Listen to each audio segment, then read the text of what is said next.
In Silicon Valley, the Menlo Park Fire Department has become one of the first firefighting units in the United States to get Federal Aviation Administration approval for this. Firefighters are using drones from Chinese company DJI, some of which have been loaned out for testing. As firefighters drill for emergencies, they're learning to get comfortable with and trust the new partner looking over their shoulder. Drone pilots go through extensive training to make sure they are an asset, not a hindrance.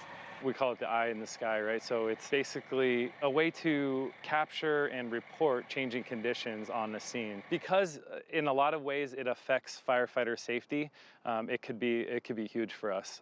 This could be a huge revolution. Menlo Park firefighters are training hard to prepare for as many scenarios as possible before deploying their drones for the very first time at a real fire. But they've already gotten a close-up look at how useful a drone can be.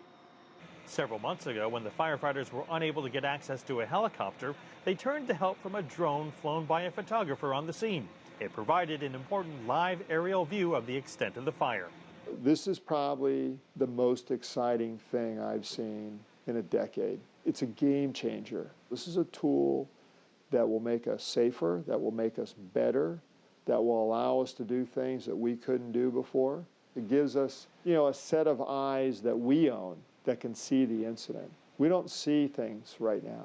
We listen. We hear from people's auditory description of what they think they see or don't see. And that's tough. Menlo Park's fire chief says he plans on buying more drones, including ones with infrared cameras that could better detect where the fire and victims are located. Within 3 years, they hope to have an actual drone outpost so that with the touch of a button, a UAV could be dispatched to the scene first. Eventually, if we get to the drone, autonomous, it flies to the accident on the freeway. If I ramp back my response before we get there, it means the lights go off on the fire truck and we're not going code 3 down a street where we could have a collision. That's a safety issue for my people. It's a safety issue for people driving on that road. Consequently, if it is something, our ability to react and put more people on that emergency is going to be sped up. The department insists its drones will not be used for surveillance and says that in countless meetings with the public, there's been overwhelming support. Mark News, CCTV, Menlo Park, California.